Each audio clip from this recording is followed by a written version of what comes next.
एल्विश यादव का नाम सामने आने के बाद से बहुत सारे सवाल खड़े हो रहे हैं, लेकिन जिस तरह से अब तार बॉलीवुड से जुड़ते जा रहे हैं, सवाल ये है कि क्या ग्लैमर की हाई प्रोफाइल दुनिया में इस तरह के नशे का इस्तेमाल होता है।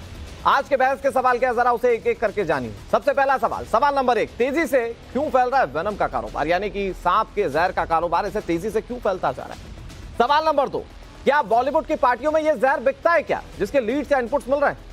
सवाल नंबर 3, क्या सांप का जहर लेने का ट्रेंड बढ़ चुका है क्या नशा हाई प्रोफाइल करने की ये कोशिश है।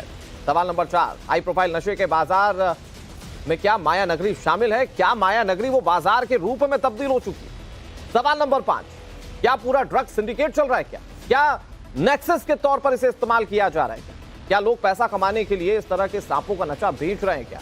ये सारे सवाल हैं जो आज मौजूद हैं और इसी पर आज चर्चा करेंगे। हमारे साथ कई सारे मेहमान जुड़ गए, उनका तारुफ आपसे करा दें। हमारे साथ इला जुड़ गए जो कि वन्य जीव संरक्षणवादी हैं, एनवायरमेंटलिस्ट हैं। हमारे साथ वेशभूषण है जो कि पूर्व एसीपी हैं दिल्ली पुलिस के। हमारे साथ मानवी तनेजा है, मॉडल हैं। और हमारे साथ बरखा त्रेहन है जो कि सामाजिक कार्यकर्ता हैं। सभी मेहमानों का बहुत बहुत स्वागत। मैं शुरुआत वेशभूषण सर आप ही से करता हूं। ये मामला कल से लेकर आज तक जितना आपने देखा, आपको कहां जाता हुआ दिख रहा है, क्योंकि एल्विश यादव सामने आने के बाद अपनी बेगुनाही की बात भी कह रहे हैं, लेकिन दूसरी तरफ जो नोएडा की पुलिस है उसने कुछ सबूत सामने रखे और उसने ये बताया कि वो आखिर एल्विश यादव के नाम तक कैसे पहुंची। क्या लग रहा है सर आपको इस मामले को देखकर?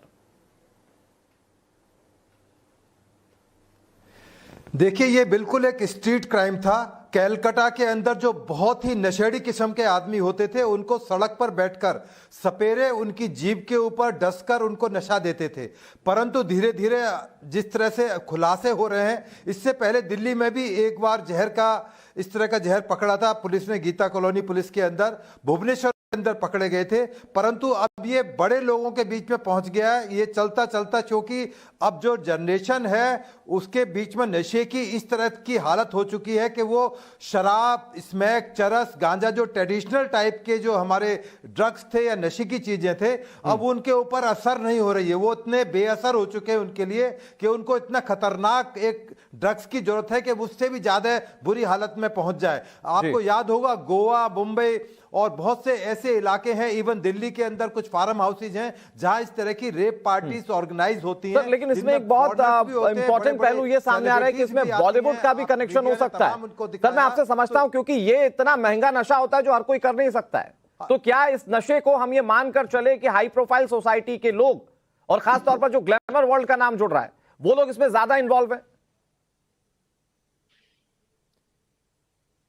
हाँ बिल्कुल, मैंने बताया ना, पहले स्ट्रीट क्राइम था, बहुत छोटा था नशा, परंतु चूंकि बारे में जानकारी जैसे जैसे आम आदमी को आने लगी है, बड़े लोगों को आई, तो उनको लगा कि इस नशे को ट्राई करते हैं। उसी ट्राई करने की दिशा में अब ये जो व्यापार है, एक तो ड्राई पॉइजन है, एक पाउडर के रूप में पॉइजन है। ये आसानी से ट्रांसपोर्ट हो सकता है, पुलिस जल्दी से इसको डिटेक्ट नहीं कर सकती। इसकी जो स्मेलिंग है वो भी एक स्निफर डॉग्स के लिए पकड़ना मुश्किल है। ये तमाम जो चैलेंजेस हैं इस ड्रग्स को एक नए आयाम तक, अब करोड़ों रुपए किलो के हिसाब से इसकी कीमत है इंटरनेशनल मार्केट में। धीरे धीरे फिल्म इंडस्ट्री के अंदर मैं अपने दर्शकों को सर एक चीज इस पर क्लियर करता हूं, जो 20 ml जहर मिला था, यानी कि जो वेनम मिला था, जो सांपों का जहर मिला था, उसकी कीमत थी तकरीबन 3 से 3.5 लाख रुपए। जो वो पार्टी के दौरान जो जहर पहुंचा था, ये उसकी कीमत मैं आपको बता रहा हूं। तो सोचिए कितना महंगा, और इसे कौन कर सकता है। आम आदमी अगर सोचे भी करने का तो वो नहीं कर पाएगा। मैं बहुत जल्दी से मानवी जी आप ही के पास आता हूं।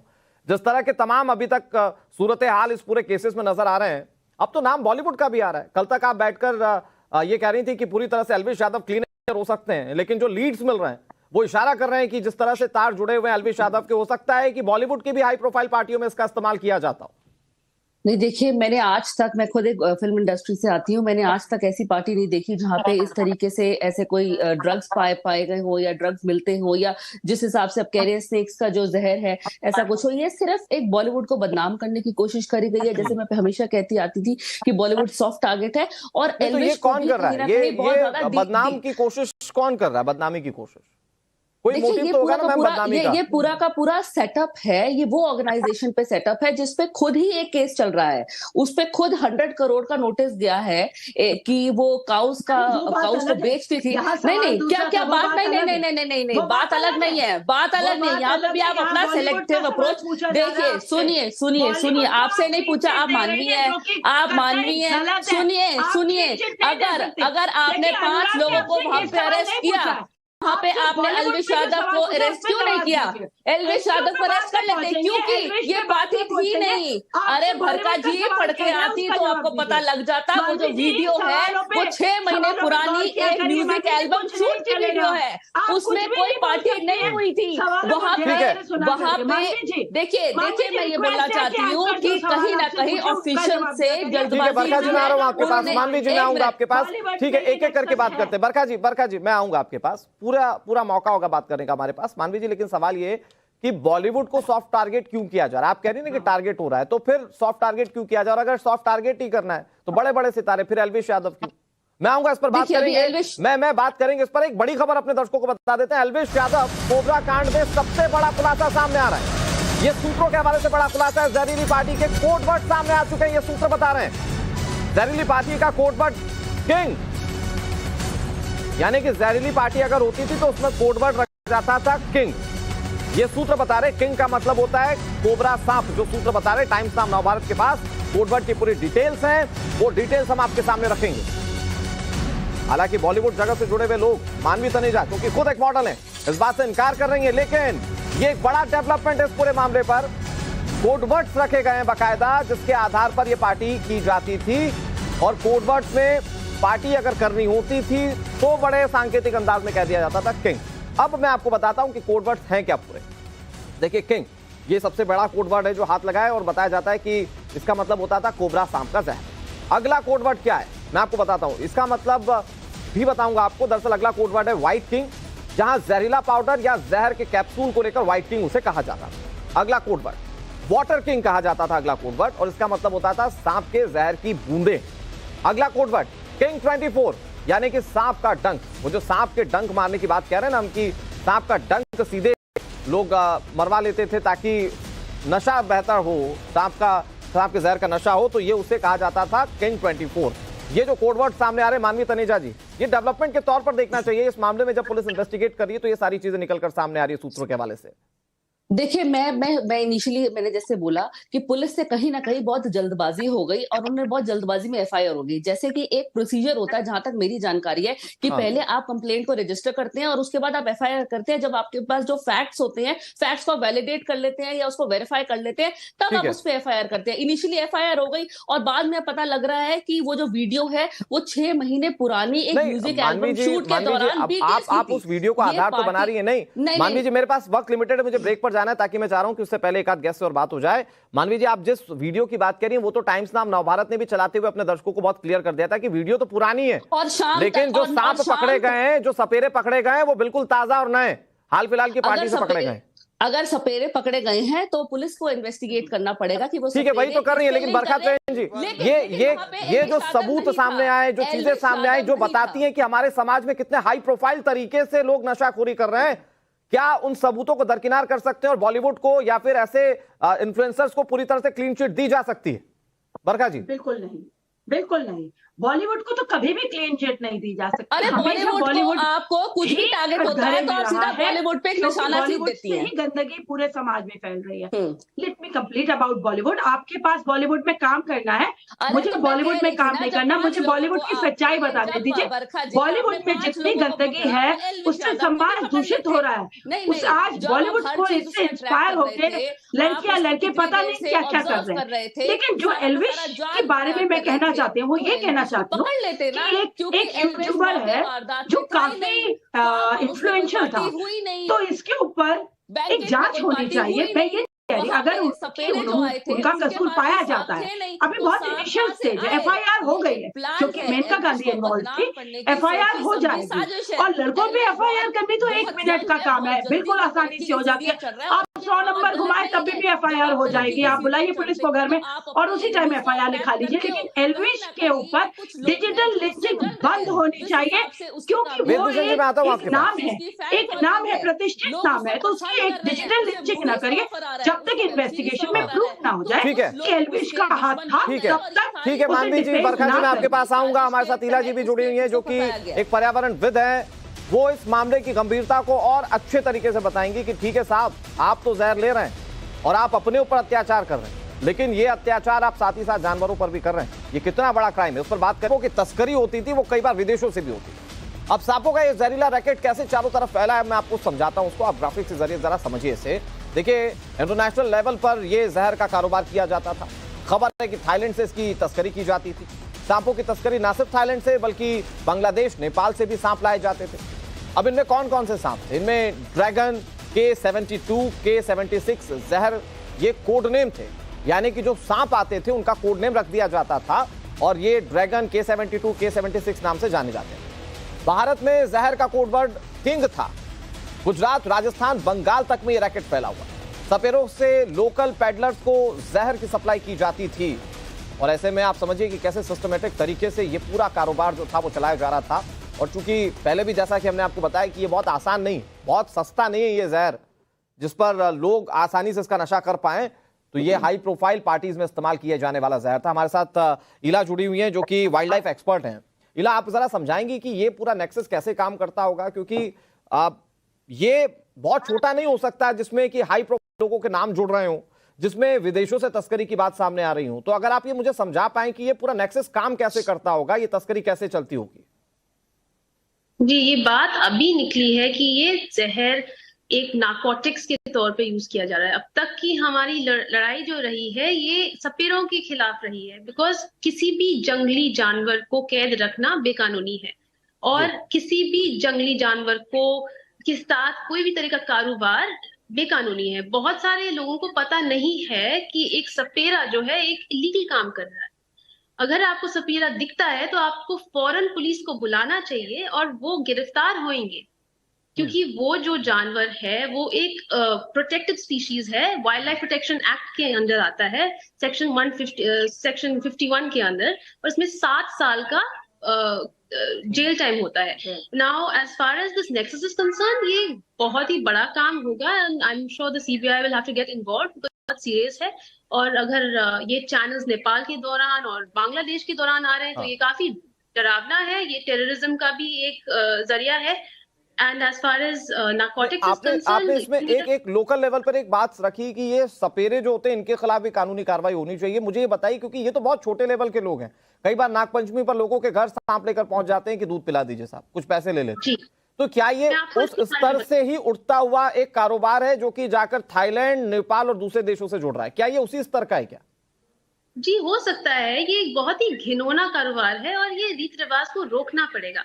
हम सब अगर हिंदू हैं, जो भी हैं, लेकिन हमने ये सांप को दूध पिलाने का जो काम है ये बिल्कुल रोकना है। बिकॉज ये सपेरे क्या करते हैं, जंगलों से सांप को पकड़ के कैद रखते हैं बिना पानी, बिना खाने के, और उसके बाद जब ये बहुत ही भूखा सांप है तो फिर वो आपके घर पे लाएगा और आपको दूध पिलाएगा। तो वो पानी मान के दूध पीता है। दूध एक सांप के लिए नेचुरल फूड नहीं है। लेकिन इला जी, मेरा सवाल दरअसल ये है कि क्या ये जो छोटे छोटे सपेरे होते हैं, क्या वो सांप पकड़ते हैं और फिर उसको अपने आकाओं को देते हैं? तो क्या ये इंटरनेशनल स्तर पर ये तस्करी का पूरा स्केल है? हाँ, इनका बहुत ही डरावना एक बिजनेस है। और एक दूसरा चीज है कि ये इंडेंजर्ड स्पीशीज को एक्सपोर्ट भी करते हैं। काफी सारे देश में इनको, जैसे दुबई में इनका जो है बहुत ही महंगे दाम पे 4-4 करोड़ के लिए। ठीक है मैम, अब मुझे लगता है कि इस पर इन्वेस्टिगेशन पूरी होनी चाहिए, जो कंसर्निंग अथॉरिटीज हैं वो उस पर कदम उठाए। लेकिन वेदभूषण सर, थोड़ा मुझे अगर आप नेक्सस समझा पाए हमारे दर्शकों को, क्योंकि ये बहुत आसान नहीं हो सकता। अगर तार जुड़ जाए नेपाल से, अगर तार जुड़ जाए विदेशों से, तो इसका मतलब ये कि इसके पीछे हो सकता है कि बहुत संगीन टाइप के लोग जो हैं वो जुड़े हुए हों और हाई प्रोफाइल लोगों का इन्वॉल्वमेंट इसमें बताता है कि पैसा अच्छा खासा वसूला जाता होगा। देखिए, एक तो मैं आपके दर्शकों के लिए बता दूं कि ये जो मुकदमा नोएडा में दर्ज हुआ है ये पुलिस का सू मोटो एक्शन नहीं है। ये वन विभाग के डिप्टी फॉरेस्ट ऑफिसर द्वारा मुकदमा दर्ज कराया गया है। और अभी आपके चैनल पर बहस हो रही थी कि 6 महीने पहले का है, यदि 60 साल पहले का भी वीडियो है, जो कोई शिवजी के अवतार नहीं है, एलविश यादव के गले में सांप लटकाकर कोई ड्रामा कर रहे हैं, वो एक अत्याचार है जीव जंतुओं के साथ। इसीलिए वाइल्ड लाइफ एक्ट हिंदुस्तान में लागू है। पूरे आपके दर्शकों को याद है, इस दिल्ली पूरे हिंदुस्तान के अंदर सर्कस हुआ करते थे जिनमें जानवरों के साथ प्रताड़ना की जाती थी। उनको खुशी करने के लिए, पब्लिक को खुश करने के लिए उनको मारा जाता था, प्रताड़ना की जाती थी, चाबुक लगाए जाते थे। अब तमाम तब चीजें बंद हो चुकी हैं। इस तरह की सर्कस अलाउड नहीं है। यदि एल्विश यादव ने 6 महीना नहीं 6 साल पहले भी इस तरह का ड्रामा किया है, ये तो सिर्फ पूरे मुद्दे को डाइवर्ट करने जैसा है। नहीं मानवी जी, मैं एक मिनट मैं चाहता हूं कि दर्शकों को ये चीजें क्लियर हो। सर, एल्विश यादव के उस वीडियो को लेकर तो सवाल भी नहीं उठा रहा है कोई। हो सकता है कि वहां पर जानवरों का इस्तेमाल सिर्फ शूटिंग के लिए किया गया हो सकता है उसके लिए बाकायदा परमिशन हो, लेकिन सवाल तो इस बात को लेकर है कि जो पार्टी चल रही थी, जो पार्टी प्रस्तावित की गई थी, उसमें सांपों का जहर बाकायदा बुलाया गया था। बिल्कुल सवाल उस बात को लेकर मैं तो ये बोलना चाहती हूँ कि पहले तो वहां पे कोई पार्टी नहीं थी। उसके जहर को डंक के रूप में इस्तेमाल किया जाता है, उसको नशे के लिए इस्तेमाल किया जाता है। हाँ। और नशा भी उन लोगों को दिया जाता है जो इन पर आम ड्रग्स काम नहीं करते। तो ये उन नशेड़ियों के लिए है, चाहे वो फिल्म इंडस्ट्री के या बिजनेसमैन हो। सर, इसका नेक्सस कितना गहरा मानते हैं आप? क्योंकि तार तो विदेशों तक भी जुड़ रहे हैं। नशा नहीं काम करता है, उनके लिए जहर काम करता है। वेदभूषण जी, इसका नेक्सस कितना गहरा मानते हैं आप? क्योंकि तार विदेशों से जुड़ रहे हैं। चुके हैं। मुझे वेदभूषण जी से सिर्फ एक ही चीज पूछनी है कि वहां पे अगर 5 लोगों को आपने अरेस्ट किया तो एल्विश यादव को भी अरेस्ट कर लेते। क्योंकि इसको एक्सपोर्ट करना, इंपोर्ट करना बहुत मुश्किल फिर काम एल्विश नहीं को क्यों छोड़ा? क्योंकि मेरा यही कहने का मतलब है कि वहां पे एल्विश मौजूद ही नहीं था। जहाँ पे आगे पार्टी हुई थी वहां पे एल्विश नहीं है। उसको सिर्फ फंसाने की इसके पीछे तमाम लोग वो तो भागा हुआ है, वो तो वीडियो अपनी डाल रहा है। उम्र में उसको आके कहे कि नोएडा के अंदर थाने के अंदर पेश हो जाए, उसको कौन किसने भगा दिया? उसको फिल्म्स के ऑफर आ रहे हैं, उसका म्यूजिक वीडियो एल्बम आ रहा है, लोग उसको इतना पसंद कर रहे हैं। तो यही कुछ लोग जो नफरती चिंटू इस वक्त एक्टिव हो जाते हैं कि अब उसको फंसाओ। यहाँ मैं रेफरेंस देना चाहती हूँ आरिफ खान के केस। नहीं, बड़े-बड़े हीरो फिल्म इंडस्ट्री के जेल में गए। सुनिए यहाँ मैं रेफरेंस करना चाहती हूँ आरिफ खान के केस में भी, वहाँ पे भी आरिफ खान को टारगेट करा है। क्योंकि जैसे मैं कहती हूँ हमेशा बॉलीवुड में अच्छा एक बात होती है। अच्छा सर, एक मिनट, मुझे लगता है मानवी जी मुझे लगता है आप जो बातें कह रही हैं ठीक है। अगर जो आप बातें कह रही हैं अगर ये ठीक वैसा ही है तो आपकी बातों के तथ्य और आधार को गिना जा सकता है, लेकिन वो बातें वैसी है नहीं ना मैम।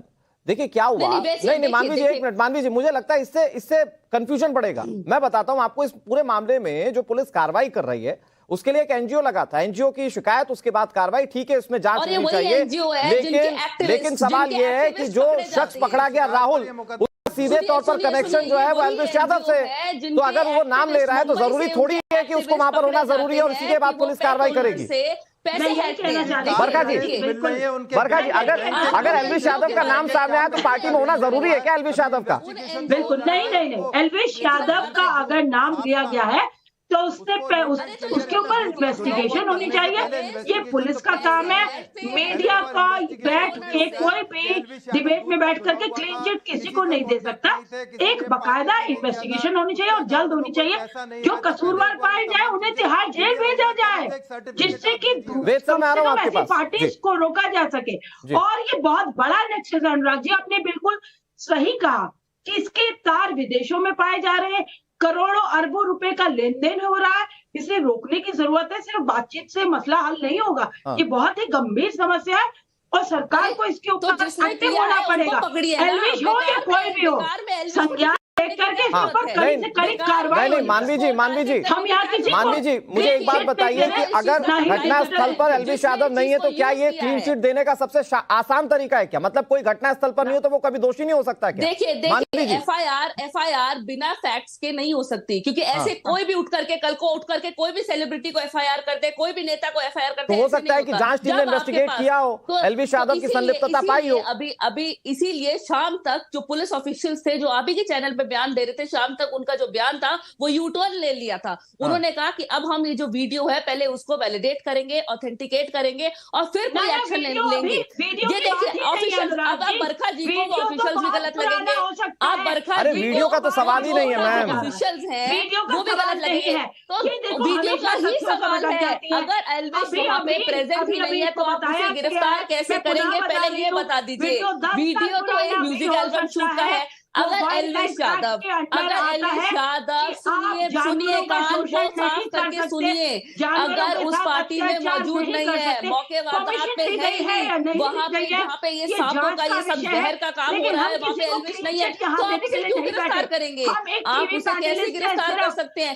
ये आपको समझना जरूरी है। लेकिन नहीं मानवी जी एक मिनट, अच्छा बरखा जी और मानवी जी, नहीं बरखा जी और मानवी जी देखिए एक मिनट, अभी उत्तर प्रदेश का एक केस सामने आया था जिसमें अतीक अहमद के गुर्गों ने जाकर हत्या कर दी थी।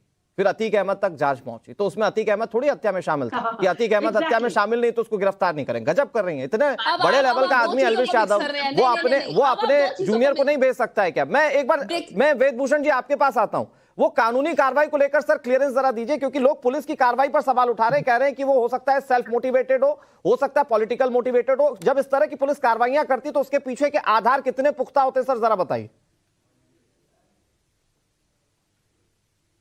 देखिए, तमाम जो कनेक्शन से खगाले जा रहे हैं, क्यों इतने सारे सपेरों के साथ में उनके किंग बने हुए थे, वो कोबरा किंग कोबरा थे, शिव जी का अवतार थे, क्या थे कि इतने सारे लोगों के साथ उनके कांटेक्ट निकल कर आ रहे हैं, उनकी लोकेशंस चेक की जाएंगी, कांटेक्ट उनके बैंक डिटेल्स खाते लिए जाएंगे कि कहां से उनके पास पैसा आ रहा था, उनकी लोकेशन चेक की जाएंगी कि किन रेप पार्टियों में गए थे नहीं थे। अभी तो इन्वेस्टिगेशन की शुरुआत हुई है, उनको एकदम से सर्टिफिकेट दे देना, चूंकि वो बहुत बड़े यूट्यूबर बन गए थे, बहुत परिचित थे, मुंबई फिल्म इंडस्ट्री के अंदर बड़ा नाम था, इसलिए उनको एकदम पाक साक कहना अभी ठीक नहीं है। अभी इन्वेस्टिगेशन चल रही है, एकदम से हम सर्टिफिकेट देते कि अलविश यादव बिल्कुल दूध के उनका पॉलिटिकल कनेक्शन थे, उनके राजनीतिक कनेक्शन थे, बड़े मशहूर आदमी थे, इसलिए वो अपराध में नहीं हो सकते। बड़ी बड़ी सेलिब्रिटीज अरेस्ट हुई हैं, बॉम्बे की बड़ी बड़ी सेलिब्रिटीज के खिलाफ मुकदमे चले। आपको याद होगा, मैं नाम गिनाना शुरू करूंगा तो बहुत लंबी फहरिस्त है, परंतु पूरे हिंदुस्तान को पता है कि फिल्म इंडस्ट्री में जो सेलिब्रिटीज हैं उनको क्लीन चिट नहीं दी जा सकती। बड़े बड़े लेवल पर लोग अरेस्ट हुए हैं, बड़ी सारी जानकारियां उनके बारे में है, तो थोड़ा इंतजार करें, इन्वेस्टिगेशन की शुरुआत है। और पुलिस ने ये मुकदमा वन विभाग की तरफ से दर्ज किया है, ना कि पुलिस ने अपने आप से। ठीक है, लास्ट 10 सेकंड बरखा जी, कोई आदमी आप जो बात कहना चाह रही प्लीज कर लीजिए। वेद सर, एक मिनट, बरखा जी कुछ कह रही हैं, लास्ट 10 सेकंड बरखा जी। देखिए साहब, ये पूरा मुद्दा है, बहुत गंभीर है, इसके ऊपर जो भी कार्रवाई होगी पुलिस की इन्वेस्टिगेशन होने के बाद ही होगी। लेकिन इसमें से कोई नकार नहीं सकता कि किसी के ऊपर भी, वो एल्विश हो या कोई और नेता हो, अभिनेता हो, पॉलिटिकली मोटिवेटेड केस हो,